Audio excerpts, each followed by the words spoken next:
একটা প্রশ্ন দিয়ে শুরু করি। একজন বাবা কি নিজের ছেলের রাজনৈতিক ভবিষ্যৎ নষ্ট করতে পারে? আর যদি সেটা ঘটে, সেটা কি ষড়যন্ত্র নাকি ক্ষমতার রাজনীতি ছিল? আজ আমরা ত্রিপুরার ইতিহাসের এমন এক চরিত্রকে বুঝব যার নাম শুনলেই বিতর্ক। তিনি হচ্ছেন নবদ্বীপ দেববর্মন। তিনি কে ছিলেন, তিনি কি চাইতেন, আর তার পুত্র শচীন দেববর্মনের সঙ্গে সংঘাত কেন হয়েছিল, সবটাই আজ বলবো তারিখ আর ইতিহাস ধরে। তাহলে দেরি না করে শুরু করা যাক। Welcome to my channel history IQ. কি ঐতিহাসিক পটভূমি ছিল? সময়টা 19 শতকের শেষ ভাগ থেকে 20 শতকের প্রথম 2 দশক। ত্রিপুরা তখন ব্রিটিশ ভারতের অন্তর্গত একটি দেশীয় রাজ্য। শাসন চলত রাজা, রাজপরিবার, ব্রিটিশ পলিটিক্যাল এজেন্ট এর মাধ্যমে।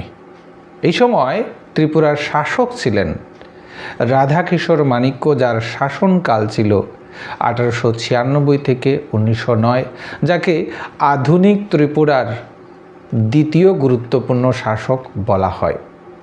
এরপর বীরেন্দ্র কিশোর মাণিক্যের শাসনকাল 1909 থেকে 1923 পর্যন্ত। আর বীরেন্দ্র কিশোর মাণিক্যের শাসনকালেই নবদ্বীপ দেববর্মন রাজনীতির কেন্দ্র হয়ে ওঠেন। প্রথমে একটা ভুল ধারণা পরিষ্কার করি। নবদ্বীপ দেববর্মন ত্রিপুরার রাজা ছিলেন না, তিনি সিংহাসনের সরাসরি উত্তরাধিকারীও ছিলেন না। তাহলে কে ছিলেন এই নবদ্বীপ দেববর্মন? তিনি ছিলেন মাণিক্য রাজবংশের একটি পার্শ্ব শাখার সদস্য। তার পরিবার বহু প্রজন্ম ধরে রাজপরিবারের প্রশাসনিক, সামরিক ও পরামর্শদাতার ভূমিকায় সক্রিয় ছিল। গুরুত্বপূর্ণ বিষয় হলো, নবদ্বীপ দেববর্মনের পিতার নাম ঐতিহাসিকভাবে নিশ্চিত নয়। রাজমালা ও ব্রিটিশ নথিতে তার পিতার পরিচয় অস্পষ্ট। একাডেমিকভাবে এটি গ্রহণযোগ্য সত্য। তাই ইতিহাসে নবদ্বীপ দেববর্মনকে বলা হয় একজন শক্তিশালী দরবারি রাজনৈতিক রাজা নন, কিন্তু রাজনীতির নিয়ন্ত্রক। সময়কাল 1895 থেকে 1923। এই সময় নবদ্বীপ দেববর্মন কি চাইতেন?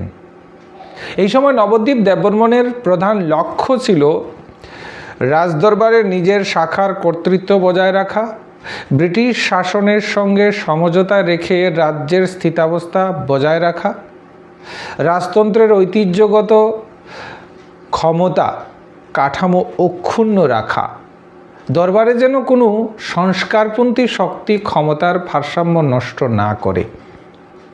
তার চিন্তাধারা অনেকটা ইউরোপে মেটার্নিকের চিন্তাধারার দ্বারা প্রভাবিত।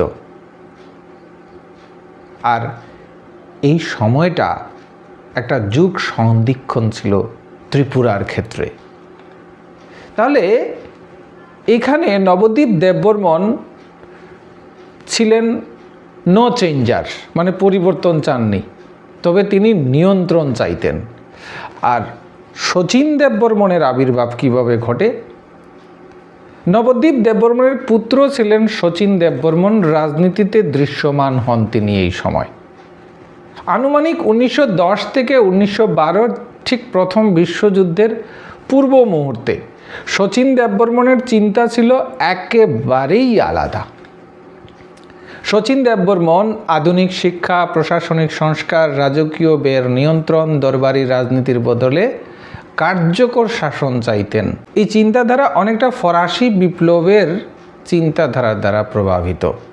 রাজদরবারের রক্ষণশীল অংশের জন্য ছিল এটা বিপজ্জনক। পিতা ও পুত্রের সংঘাতের মূল কারণ কি, এই বিষয় নিয়ে এখন আলোকপাত করব।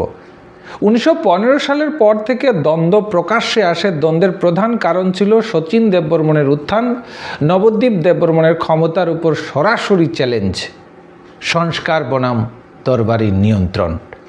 আর পারিবারিক মতবিরোধ ছিল না।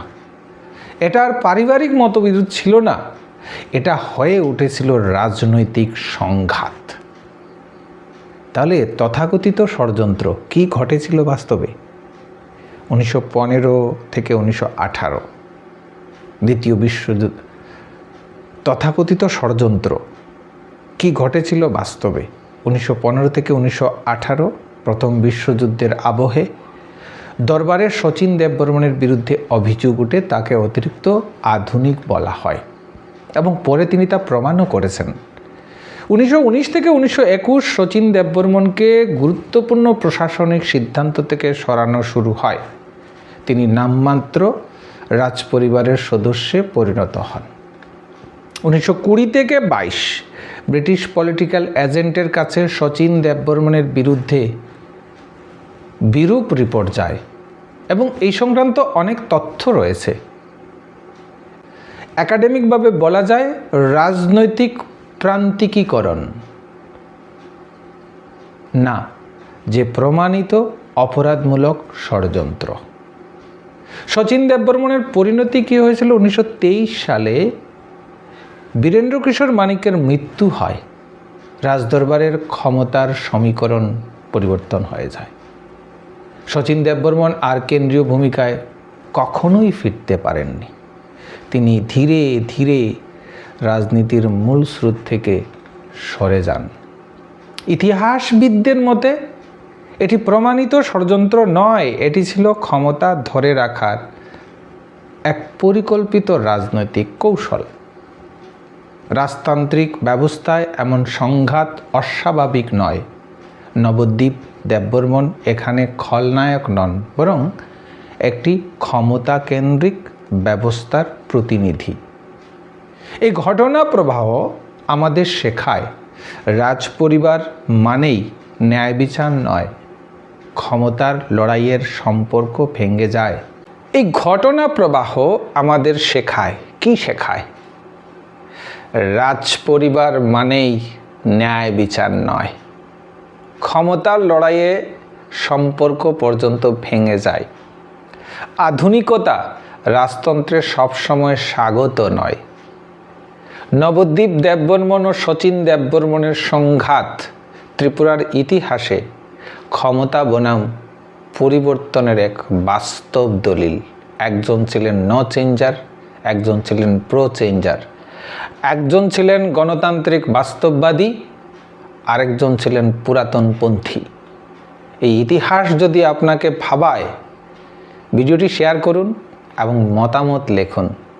পরের ভিডিওতে ত্রিপুরার রাজদরবারের ব্রিটিশ পলিটিক্যাল এজেন্ট আসলে কতটা শক্তিশালী ছিল এই বিষয়ে আলোচনা করব এবং অবশ্যই শচীন দেববর্মনের পরবর্তী সময়ে কি হয়েছিল, তিনি কতটা ভারতীয় সংস্কৃতির জগতে শ্রেষ্ঠত্ব লাভ করেছিলেন এই বিষয়ে আলোচনা করব। চ্যানেলে নতুন হলে অবশ্যই চ্যানেলটাকে সাবস্ক্রাইব করবেন আর আপনার গুরুত্বপূর্ণ কমেন্ট আমাকে উৎসাহিত করে। কমেন্ট করতে ভুলবেন না। আর ত্রিপুরার ইতিহাসের একটা পৃষ্ঠা খুলে দেখার দায়িত্ব নিয়েছে হিস্ট্রি আইকিউ। জয় হিন্দ, বন্দে মাতরম। সবাই ভালো থাকবেন। নমস্কার।